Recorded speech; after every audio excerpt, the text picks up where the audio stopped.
अस्सलाम वालेकुम वरहमतुल्लाहि वबरकातुहू। कैसे हैं आप सब? उम्मीद करती हूँ ठीक होंगे, खैर आफियत से होंगे। हम सब का अपनी ज़ात से ये क्वेश्चन है कि अगर कोई हमारे दिलो दिमाग पर छाया हुआ है, उसका ख्याल बार बार हमारे जहन में आ रहा है, तो ऐसा क्यों हो रहा है? ऐसा नहीं है कि आप उनके बारे में सोचना चाहते हैं, आप उस खास शख्स के बारे में सोचना चाहते हैं, आपने उससे कोई बात भी नहीं की, लेकिन फिर भी ऐसा हो रहा है। क्यों? वो इंसान आपके दिल में बस चुका है, वो आपके ख्यालात में बस चुका है। आपको उठते बैठते सोते जागते उस इंसान का ख्याल आता रहता है।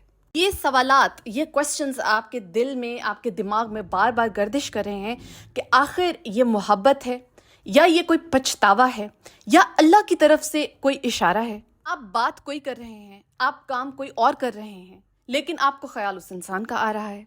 और फिर हम सोचते हैं कि शायद अल्लाह ताला ने हमें कोई इशारा दिखाया है, या शायद ये कुछ ऐसा है जो हम करना चाह रहे हैं लेकिन हम कर नहीं पा रहे हैं। फिर ये सवाल बार बार आपका मुझसे भी पूछना और ख़ुद से भी पूछना कि क्या हम उस इंसान को जाने दें या वापस उसकी तरफ मुड़ जाएं या दोबारा उससे राब्ते की कोशिश करें। और अनफॉर्चुनेटली हम किसी और से अपने दिल का ये हाल भी नहीं कह सकते और ख़ुद को भी नहीं समझा सकते कि आखिर इस सब के पीछे क्या रीज़न्स हैं। यहाँ पर जो काम आप करते हैं वो ये है कि अगर तो आपको दुआ मांगनी चाहिए तो आप दुआ नहीं मांग रहे, यानी उस इंसान के हसूल के लिए अगर आपको दुआ मांगनी चाहिए तो आप दुआ नहीं मांग रहे। आप उन ख्यालात को इग्नोर कर देते हैं, आप तज़ब्ज़ब का, बेचैनी का शिकार हो जाते हैं। लेकिन व्यूवर्स, यहाँ पर एक सच्चाई है जो आपको कोई नहीं बताता। वो ये कि अगर आप उन लोगों के बारे में या उस इंसान के बारे में सोचना बंद नहीं कर रहे, आप सोचे जा रहे हैं, तो ज़रूरी नहीं कि ये इश्क है या मोहब्बत है। क्योंकि कभी कभार अल्लाह ताला किसी इंसान को बीच में इन्वॉल्व करके आपका ध्यान अपनी ज़ात की तरफ यानी अल्लाह ताला की तरफ खींचने की कोशिश कर रहा होता है। अल्लाह ताला आपको अपनी तरफ माइल कर रहा होता है, आपको उस रास्ते पर चलाने की कोशिश कर रहा होता है जिसे आप भूल चुके होते हैं या नज़रअंदाज कर चुके होते हैं। कुछ लोग इस चीज़ को रोमांस समझने लगते हैं, लेकिन याद रखिए कि अल्लाह ताला कई बार हमारे दिलों को तोड़कर इसलिए जोड़ता है कि हम अल्लाह ताला से अपना कनेक्शन कायम कर लें। कई बार जब हमारा दिल टूट जाता है तो हम अल्लाह ताला की तरफ रजू करते हैं, अल्लाह ताला के तरफ माइल होते हैं, अल्लाह ताला की इबादत में गुम हो जाते हैं, और वो एग्जैक्टली वही पॉइंट होता है जो अल्लाह ताला हमें समझाने की कोशिश कर रहा होता है। यहाँ पर ये बात भी समझने की ज़रूरत है कि कई बार हमारा दिल हमें धोखा देता है।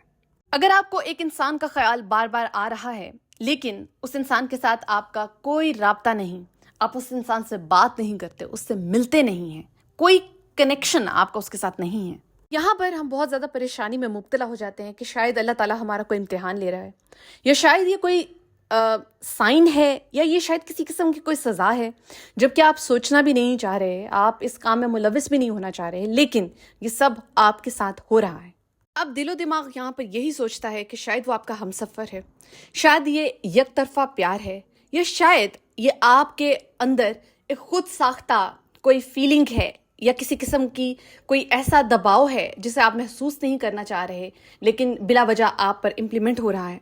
यहाँ पर यह बात समझना बहुत ज़रूरी है कि अगर ऐसी सोचें आपको जुनून में मुब्तला कर रही हैं तो याद रखिए, कभी भी अल्लाह ताला किसी इंसान को, अपने किसी बंदे को जुनूनी नहीं बनाता। सच तो ये है कि कई बार ये हमारे अंदर का अकेलापन होता है, या अल्लाह ताला हमें चाहता है कि हम किसी ऐसे रास्ते पर चलें कि हम उस तक पहुंच जाएं, यानी अपने रब तक, अल्लाह ताला तक पहुंच जाएं।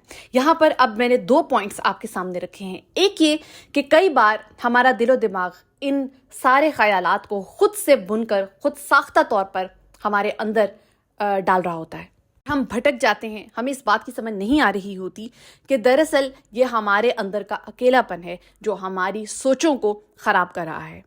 दूसरा पॉइंट ये है कि अल्लाह ताला कई बार हमें उस रास्ते पर चलाना चाहता है जो रास्ता हमें हमारे रब तक यानी अल्लाह ताला तक लेकर जाता है। ऐसा भी होता है कि अल्लाह ताला उस इंसान को आपकी सोचों में इसलिए रखता है क्योंकि कभी आपने उस इंसान के लिए दुआ की होती है, यानी उस इंसान को अल्लाह से मांगा होता है, लेकिन अब आप उस इंसान को भूलना चाहते हैं लेकिन भूल नहीं पा रहे। तो इसका ये मतलब है कि अल्लाह ताला को मालूम है कि वो इंसान इस चीज़ का रास्ता बना था कि आप अल्लाह तक पहुँचे थे या आपने अल्लाह से दुआ की थी, और अब अल्लाह ताला ये चाहता है कि आप اللہ تعالیٰ کی راستے پر چلیں، اللہ تعالیٰ سے دعا کرتے رہیں، لیکن وہ دعا صرف اس انسان کو مانگنے کے لیے نہیں بلکہ آپ کے اپنے لیے ہونی چاہیے، آپ کے اپنے گناہوں کی معافی کے لیے ہونی چاہیے، اور یہ بھی کہ آپ اللہ تعالیٰ سے دنیا اور آخرت کی عافیت مانگیں، نہ کہ اس انسان کو مانگتے رہیں۔ میں نے ایسے بہت سے انسیڈنٹس اور واقعات بھی دیکھے ہیں جہاں پہ وہ لوگ جو کسی انسان سے پہلے محبت رکھتے تھے، پھر وہ اس انسان کو بھولنے کے لیے اللہ تعالیٰ سے دعا کرتے رہے۔ اب جب وہ انسان ان کو بھول نہیں رہا، پھر بھی وہ اللہ تعالیٰ سے کنیکٹڈ ہیں، تو اللہ تعالیٰ نے ان کی اور بیشتر بہت ساری دعائیں قبول کی۔ وہ اللہ تعالیٰ سے دعائیں یہ مانگتے رہے کہ اے اللہ میرے لیے بہتر کر، اور اللہ تعالیٰ واقعی ان کے لیے بہترین کرتا گیا، کیونکہ آپ نے اللہ کو پکارا ہے۔ چاہے آپ نے اس انسان کی یاد کے لیے ہی اللہ کو پکارا تھا، لیکن اللہ نے آپ کی پکار سنی، اور اللہ خود کہتا ہے کہ جب تم مجھے پکارتے ہو میں تمہاری بات سنتا ہوں، تمہاری بات کا جواب بھی دیتا ہوں، اور پھر تمہاری دعائیں بھی قبول کرتا ہوں۔ پر ایک بات کلیئر کر لیں کہ اللہ کو اسباب کی یا ذرائع کی ضرورت نہیں۔ ایسا نہیں ہے کہ اللہ تعالیٰ کو اپنی یاد آپ کو دلانے کے لیے کسی انسان کی سوچ کا سہارا لینا پڑا یا کسی اور انسان کی ذات کا سہارا لینا پڑا، ایسا نہیں ہے۔ لیکن ایسا کیوں ہوا، اس کے پیچھے یہ بات سمجھنے کی ضرورت ہے۔ ہم انسان بہت ہی سمپل سی مخلوق ہیں، اللہ تعالیٰ نے ہمیں بہت سادہ بنایا ہے، نہ ہم نبی ہیں اور نہ ہم اولیاء کرام ہیں، ہم سادے سے انسان ہیں۔ تو اللہ تعالیٰ نے بہت ہی سمپل اور سادے طریقے سے اپنی یاد کو ہمارے دلوں میں، ہمارے دماغوں میں پیوست کرنے کا یہ بھی ایک طریقہ رکھا ہے۔ سب سے بہترین، اس سب کے بعد جو سب سے بہترین آپ چیز دیکھیں گے وہ یہ ہوگی کہ آپ کی ذات کے اندر، آپ کی روح کے اندر تبدیلیاں آئیں گی۔ نیگیٹو تبدیلیاں نہیں، پازیٹیو تبدیلیاں۔ وہ جو کیوس، وہ جو آپ کے اندر ایک ہنگامی حالات برپا تھی کچھ عرصے کے لیے، وہ آپ دیکھیں گے کہ جب آپ اللہ تعالیٰ کی طرف متوجہ ہوئے تھے تو وہ سب تھم گیا۔ ایک دم سے وہ جو ایک ٹورنیڈو کی کنڈیشن آپ کے اندر چل رہی تھی، ایک طوفان آپ کے اندر چل رہا تھا، وہ سب تھم گیا۔ ایک سکون کی کیفیت آپ کے اندر اتر گئی۔ دراصل اللہ تعالیٰ آپ کو اس سکون سے متعارف کروانا چاہتا ہے۔ پہلے اللہ تعالیٰ نے آپ کو اس ہنگامی حالات میں داخل کیا، وہ طوفان آپ کے دل کے اندر مچایا، پھر اس طوفان کو اللہ تعالیٰ نے اپنی قدرت سے تھما دیا۔ مجھے یقین ہے کہ اب آپ کو یہاں پر اس پوائنٹ کی سمجھ آ گئی ہوگی کہ آخر یہ سب کیوں ہوا، کیوں کوئی شخص، ایسا شخص جس کو آپ جانتے بھی نہیں، بہت آپ اس کے بارے میں سوچنا بھی نہیں چاہتے، آپ ان سچویشنز سے نکلنا چاہتے ہیں، پھر بھی اللہ تعالیٰ نے آپ کو ان سچویشنز میں داخل کیا اور پھر ان سے نکالا۔ جب اللہ تعالیٰ کی یاد آپ کے دلوں میں بس گئی، آپ اس رستے پر چلنا شروع ہو گئے جس پہ اللہ آپ کو چلانا چاہتا تھا، تو آپ کو یہاں پہ اب سمجھ آ چکی ہوگی کہ یہ سب کچھ آخر کیوں ہوا۔ دراصل اس روحانیت کے لیے، اس سکون کے لیے جو اللہ تعالیٰ آپ کے دلوں میں پیوست کرنا چاہتا ہے، جس سے اللہ تعالیٰ آپ کو دراصل متعارف کروانا چاہتا ہے۔ اسی کے لیے یہاں پر اب وہ سلسلہ شروع ہوگا جب اللہ تعالیٰ آپ کی وہ دعائیں قبول کرنا شروع کرے گا جو دنیاوی تو ہیں لیکن آخرت سے بھی منسلک ہیں۔